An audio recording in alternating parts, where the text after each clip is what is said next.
memanfaatkan kebencianku terhadap umat manusia, semua demi tujuannya sendiri. Aku sebenarnya juga membantu umat manusia, bahkan pada saat aku merupakan momok bagi mereka. Karena hanya melalui akulah sifat asli manusia bisa terungkap. Buhairah berkata, kau menipu dan menghasut makhluk-makhluknya dan justru menutupi mata kami dari kebenaran sejati tentang diri kami sendiri. Yang jelek kau bikin indah, sehingga kami jadi cenderung merusak diri. Bantuan macam apa itu? Iblis berkata, aku melaksanakan apa yang mestinya dia lakukan, toh aku tak pernah mengharapkan pujian apapun darinya. Aku memang menipu umat manusia dengan cara ini, tapi dalam tindakan itu tersembunyi 1000 kebenaran. Pernah ada seorang murid yang bertanya pada Al-Junaid tentang watak asli dunia ini, tapi Al-Junaid berkata, kau tak mungkin mampu menerimanya, pengetahuan itu.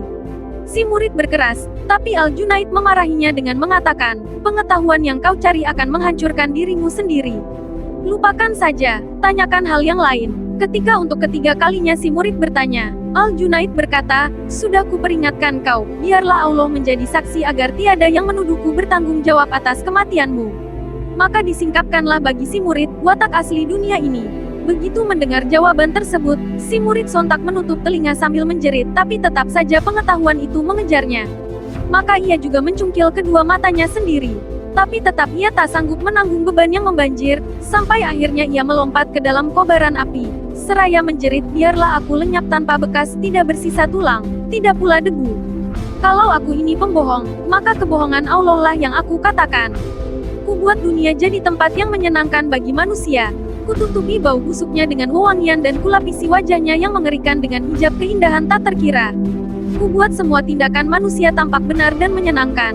Orang yang tahu betapa cacatnya dunia ini sebenarnya, sama sekali tak menemukan keindahan di dalamnya. Sedangkan bagi mereka yang masa bodoh, dunia terlihat bagus-bagus saja.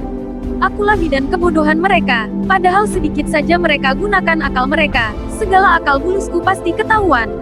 Tapi rupanya mereka memang lebih mencintai dunia sebagaimana khayalan mereka, dan kubiarkan saja begitu.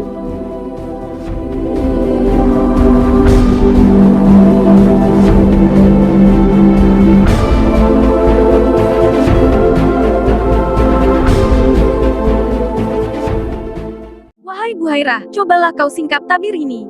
Mampukah kau menanggung kebenaran tentang realitas dunia ini?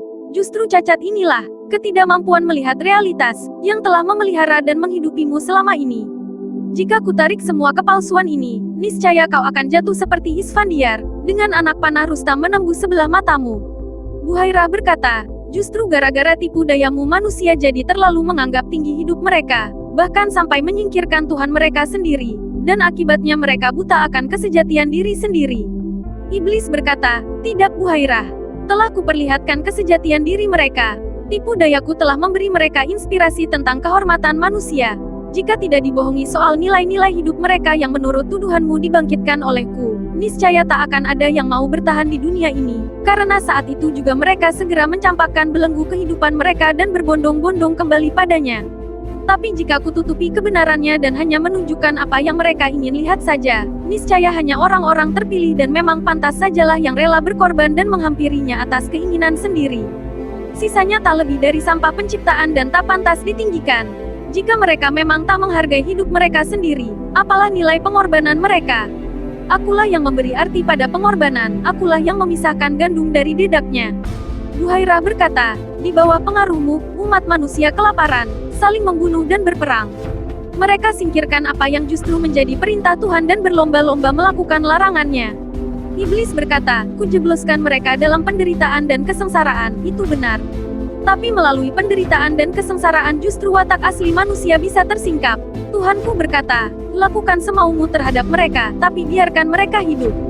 Hanya dengan demikian akan kita lihat seberapa berharganya harta mereka, di mata mereka, dan seberapa tulus cinta mereka.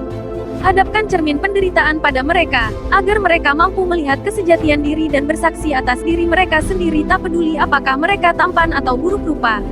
Di akhirat nanti, tak akan lagi mereka ribut seperti sekarang. Mata, kedua tangan, dan lidah mereka akan menjadi saksi atas apapun yang telah mereka lakukan. Keadaan damai dan tenang menutupi kemuliaan manusia. Lantas bagaimana mereka menemukannya? Tentu saja melalui pertumpahan darah, kekerasan, dan kejahatan. Dalam keadaan damai dan makmur, hidup manusia jadi lebih berarti bagi diri mereka. Tapi kenapa menurut argumenmu justru aku yang jadi sumber keegoisan manusia? Masih saja kau tuduh aku sebagai penyebab segala penderitaan dan kesengsaraan. Bukan aku yang menciptakan kedua hal itu, ataupun segala bentuk kekejian lainnya.